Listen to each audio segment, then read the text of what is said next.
Dans cette carte animée, on va raconter l'histoire de la Bretagne à partir du VIe siècle, époque qui voit s'achever les grandes migrations bretonnes venues d'outre-Manche, dont nous avons parlé dans le précédent épisode. Comme il s'agit d'une grosse vidéo, on va découper ça en plusieurs chapitres pour pouvoir souffler régulièrement.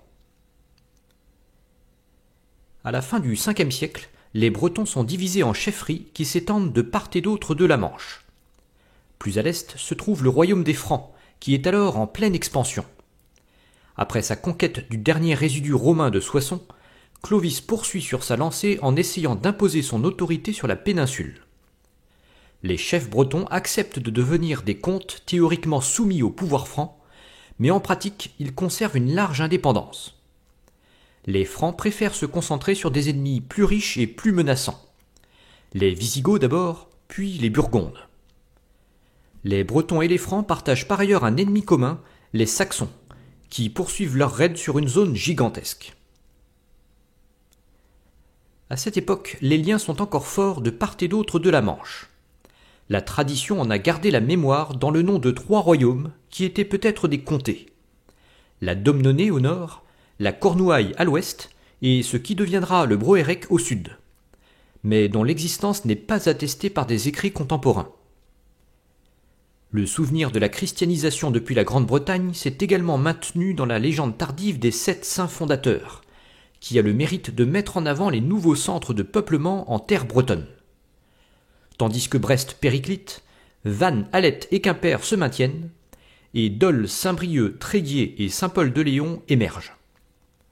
Plus à l'est, Nantes et Rennes n'appartiennent pas au pays breton et sont pleinement intégrés au royaume franc. Les relations avec les Francs se dégradent en 558 lorsque les Bretons prennent le parti de Cramne qui s'est révolté contre son père Clotaire Ier. Il s'ensuit une longue période de conflits récurrents qui voit alterner des phases de soumission et de rébellion des Bretons. En parallèle, les liens avec la Grande-Bretagne commencent à se distendre et le breton va se démarquer peu à peu des autres langues brittoniques au cours des siècles à venir. À la mort de Dagobert en 639, l'affaiblissement des Mérovingiens permet aux Bretons de retrouver une pleine indépendance. Mais en 751, l'avènement des Carolingiens relance les conflits avec une nouvelle intensité. Pour maintenir la pression au moyen d'une force militaire permanente, le roi Pépin le Bref crée la Marche de Bretagne, centrée sur Nantes et Rennes, ce qui lui permet de s'emparer durablement du comté de Vannes. En revanche, les autres comtés bretons poursuivent leur résistance sous Charlemagne et Louis le Pieux, qui ne parviennent pas à pacifier la région. En 831, Louis le Pieux décide de déléguer des pouvoirs élargis au comte Nominoé de Vannes, afin de lui permettre d'administrer tout le pays breton. C'est une démarche fructueuse dans un premier temps, puisque ça permet d'apaiser les révoltes. Mais en 840, la mort de Louis le Pieux entraîne des guerres entre ses 3 fils qui affaiblissent considérablement l'autorité royale. Nominoé en profite pour proclamer son indépendance vers 842, même s'il ne s'arroge pas le titre de roi. Il conforte cette indépendance par une victoire contre Charles le Chauve en 845, puis il dépose les évêques mis en place par le pouvoir carolingien au profit d'évêques bretons, confortant son emprise sur son État. Il ouvre ainsi un nouveau chapitre, celui du royaume de Bretagne. Une fois son autorité consolidée, Nominoé peut passer à l'offensive. Il s'empare de Rennes, Nantes, Angers et Le Mans, mais il meurt subitement en 851 alors qu'il se trouve près de Vendôme. Son fils et successeur Érispoé remporte une nouvelle victoire qui lui permet de négocier avec Charles le Chauve en position de force. Il se voit reconnaître son autorité sur Nantes, Rennes et le pays de Ré, au sud de la Loire. La Bretagne acquiert ainsi ses frontières historiques, qu'elle conservera plus ou moins jusqu'en 1789. Cependant, cette époque coïncide avec une intensification des raids vikings, et la Bretagne est particulièrement touchée de par la longueur de ses côtes. Les Vikings pillent Nantes dès 843 et commencent à établir des têtes de pont à proximité. Érispoé tente de se rapprocher des Francs en organisant un mariage, mais ça entraîne son assassinat par son propre cousin Salomon qui lui succède en 857. Celui-ci parvient à exploiter habilement les divisions au sein des Francs et certaines alliances avec les Vikings pour agrandir encore son territoire, notamment en 867 vers l'Avranchin, le Cotentin et les îles anglo-normandes. Le royaume de Bretagne atteint alors son apogée et son titre de roi est enfin reconnu par Charles le Chauve.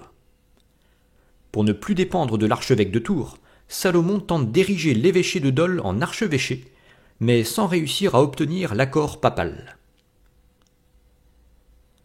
L'assassinat de Salomon par 2 prétendants bretons en 874 met fin à cet apogée du royaume. Le pays sombre dans des luttes entre rois rivaux et les raids vikings jusqu'alors contenus reprennent avec une nouvelle vigueur. Rennes est pillée dès 875, puis Tréguier en 880, et les Bretons ne parviennent pas davantage à protéger le Cotentin où les Vikings s'implantent durablement. Face à cette menace, les 2 rois en compétition, Alain et Judicaël, décident de s'entendre. Tandis qu'Alain remporte une victoire à Questembert en 888, Judicaël est tué cette même année près de Saint-Lô. Alain Ier devient l'unique roi et son règne marque une dernière phase de prospérité pour le royaume breton, même si son autorité sur le Cotentin n'est déjà plus que théorique. Sa mort en 907 marque un effondrement dramatique de la Bretagne face aux Vikings, qui s'y implantent massivement, comme dans le Cotentin, et y fondent une myriade de chefferies et de petits États. La plupart des élites bretonnes fuient le pays pour se réfugier outre-Manche, laissant le champ libre aux Normands. L'immigration scandinave en Bretagne est tellement massive qu'elle laissera des traces dans la génétique des Bretons actuels, à des taux de 5 à 10%. Il s'agit donc d'une évolution comparable à celle qui a lieu au même moment en Normandie, à une différence près. En 911 émerge un État normand christianisé autour de Rouen avec l'accord de Charles le Simple. Il étend son territoire jusqu'au Cotentin en 933 et devient une nouvelle puissance majeure. En parallèle, les Francs retrouvent une certaine vigueur sous l'impulsion des Robertiens. Le roi breton en exil Alain Barbetorte en profite pour nouer une alliance avec eux. En 939, il débarque à Dol et remporte la bataille de Trans contre les Vikings, dont le pouvoir s'effondre. La Bretagne est libérée, mais en contrepartie du soutien des Francs, Alain accepte de régner en tant que simple duc. Il s'agit d'une époque charnière, puisque ce duché nouvellement créé se maintiendra jusqu'en 1547. Dans un premier temps, ce duché demeure largement indépendant du pouvoir franc. Par ailleurs, l'unité du duché est elle-même très théorique, car ce sont les comtes qui possèdent le pouvoir effectif et qui se livrent à des conflits récurrents. Ils doivent également composer avec le pouvoir des évêchés, sans parler des abbayes, dont la plus importante est celle de Saint-Guénolé à Landévennec, qui constitue en quelque sorte le pôle du clergé régulier breton. Si Nantes s'impose d'abord comme la capitale ducale, c'est Rennes qui parvient à prendre la relève à partir de 988. C'est à cette époque que le breton commence à refluer face à la langue parlée dans ces 2 villes, proche du vieux français et qui deviendra le gallo. Comme ailleurs, la fin des raids vikings couplée à l'optimum climatique permet une forte croissance démographique. La principale menace est alors le duc de Normandie, qui utilise les divisions entre seigneurs bretons pour accroître son influence. En 1066, de nombreux seigneurs bretons participent à sa conquête de l'Angleterre et y obtiennent des fiefs, ce qui crée des liens durables entre les 2 États. C'est aussi l'année où le duc de Bretagne Conan II meurt sans héritier, et c'est la maison de Cornouailles qui récupère le duché. La période est marquée par les tentatives de mise au pas des féodaux. Mais la mort du duc Conan III en 1148 provoque une longue guerre de succession au moment même où Henri II Plantagenet constitue une nouvelle puissance aux portes du duché. Comte d'Anjou, du Maine et de Touraine, duc de Normandie et d'Aquitaine, il hérite du royaume d'Angleterre en 1154. L'un des prétendants bretons, Conan IV, en profite aussitôt pour s'allier avec lui, ce qui lui permet de récupérer le duché de Bretagne, mais en échange d'une vassalité à l'Angleterre. À la mort de Conan IV en 1166, Henri II devient le seul dirigeant effectif de la Bretagne. Puis le duché revient à son fils Geoffroy, tandis que l'Angleterre revient à Richard Cœur de Lion. La Bretagne reste ainsi séparée du royaume d'Angleterre, tout en étant intégrée dans le réseau plantagenet. Cette situation ne dure pas, car en 1213, le roi de France Philippe Auguste profite de la faiblesse de Jean sans Terre et de la mort prématurée du duc Arthur pour imposer un Capétien à la tête du duché. La Bretagne va rester fidèle au roi de France pendant plus d'un siècle et poursuivre son embellie économique, tout comme le renforcement du pouvoir ducal. C'est à cette époque que la langue bretonne reflue fortement jusqu'à atteindre une limite qu'elle conservera plus ou moins jusqu'au XIXe siècle, et qui sépare ce qu'on appelle la Haute et la Basse-Bretagne. La situation bascule brutalement en 1341, lorsque le duc Jean III meurt sans descendance, alors même que la guerre de Cent Ans vient de débuter. Les deux prétendants sont alors soutenus respectivement par le roi de France et le roi d'Angleterre, et le duché se coupe globalement entre une Basse-Bretagne pro-anglaise et une Haute-Bretagne pro-française. Cette longue période de guerre, aggravée par l'épidémie de peste noire qui dépeuple toute l'Europe, s'achève finalement par un compromis en 1381. Jean de Montfort, soutenu par les Anglais, récupère le duché, mais il s'engage à conserver la neutralité de la Bretagne dans la guerre entre Français et Anglais. Il n'y a pas de capitale fixe à cette époque, mais les villes de Rennes, Nantes et Vannes jouent un rôle de premier plan. La démographie reste faible au XVe siècle, mais le réseau commercial se développe grâce à la frappe d'une monnaie ducale qui inspire confiance. La puissance du duché atteint son apogée sous François II, qui installe sa capitale à Nantes en 1459. Il y fonde la première université de Bretagne et agrandit considérablement le château, qui devient la résidence ducale. Cependant, son règne coïncide avec un réveil de la France qui a mis fin à ses conflits avec l'Angleterre et entend replacer la Bretagne dans son giron. Les événements se précipitent à la mort de Louis XI, lorsque François II rejoint la révolte contre son fils Charles VIII.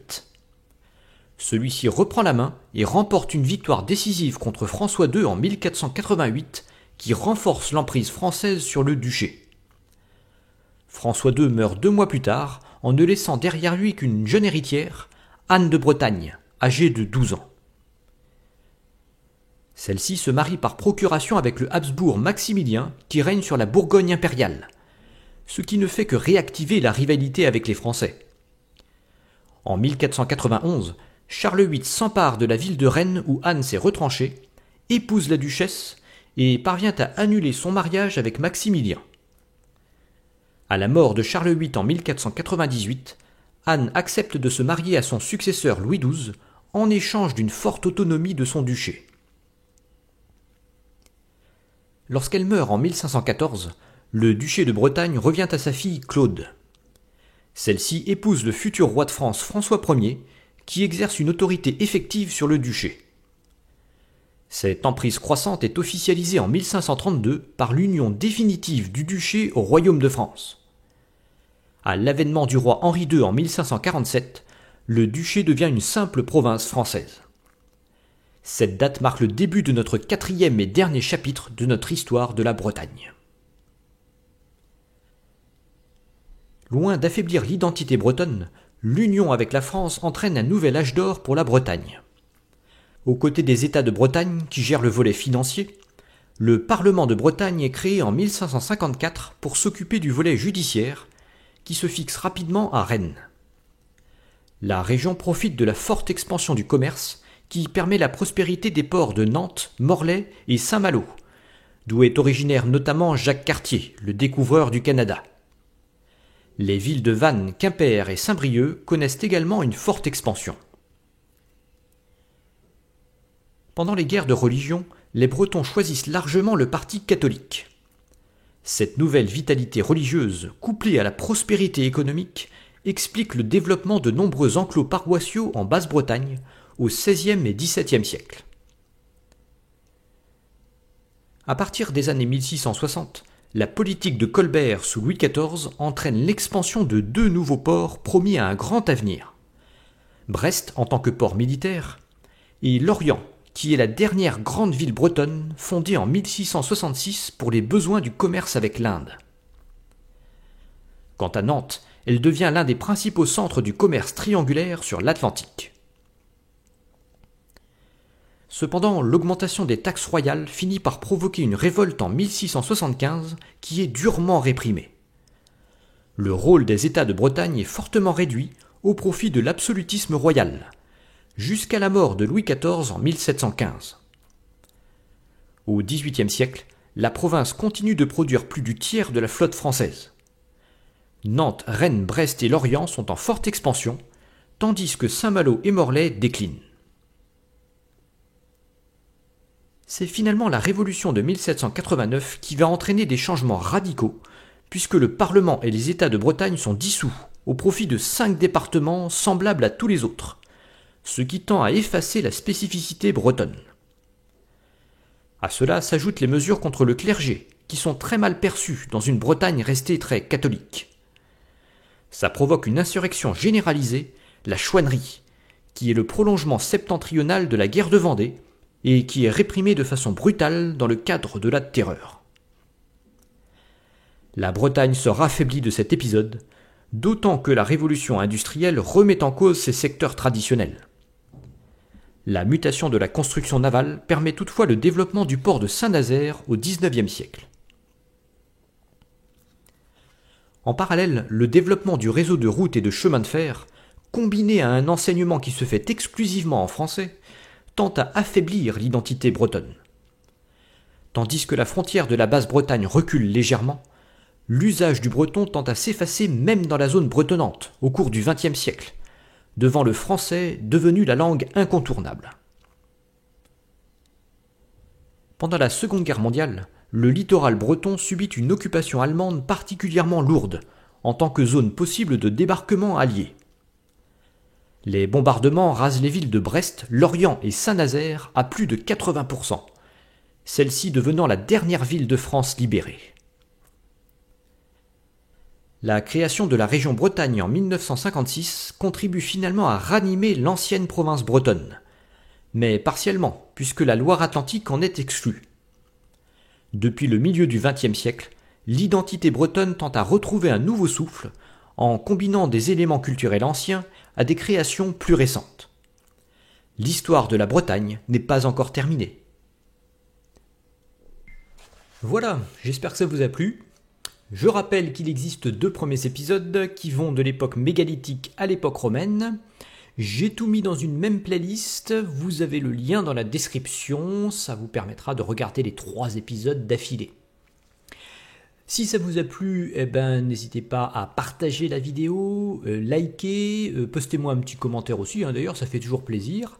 Et puis si vous n'êtes pas encore abonné, abonnez-vous et cliquez bien sur la cloche pour être notifié des prochaines vidéos.